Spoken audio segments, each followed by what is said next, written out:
శ్రీ తిరుపతమ్మ అమ్మవారికి పుట్టింటి సారె సమర్పణ.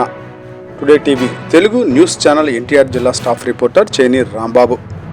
ఎన్టీఆర్ జిల్లా జగ్గైపేట నియోజకవర్గం పెనుగంచిప్రోలు గ్రామంలోని ఈ రోజున ఆషాఢ మాసం సందర్భంగా గ్రామంలో వేంచేసి ఉన్న శ్రీ తిరుపతమ్మ అమ్మవారికి మరియు పరివార దేవతామూర్తులకు సోమవారం అమ్మవారి పుట్టిన ఊరు అనిగండ్లపాడు గ్రామం నుంచి మహిళలు సారె సమర్పించి బోనాలు చెల్లించారు.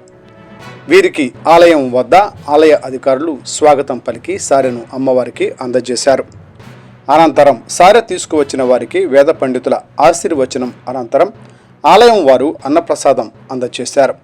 ఈ కార్యక్రమంలో తిరుపతమ్మ అమ్మవారి దేవస్థానం డిప్యూటీ కమిషనర్ మరియు కార్యనిర్వహణ అధికారి ఈవో జీవీడీఎస్ లీలాకుమార్, ఆలయ ఈవో జంగం శ్రీనివాసరావు, సూపరింటెండెంట్ రాజు, టెంపుల్ ఇన్స్పెక్టర్ బొద్దుల కృష్ణమోహన్, మాజీ ఉత్సవ కమిటీ చైర్మన్ చుంచు రమేష్ మరియు గ్రామ పెద్దలు తదితరులు ఈ కార్యక్రమంలో పాల్గొన్నారు.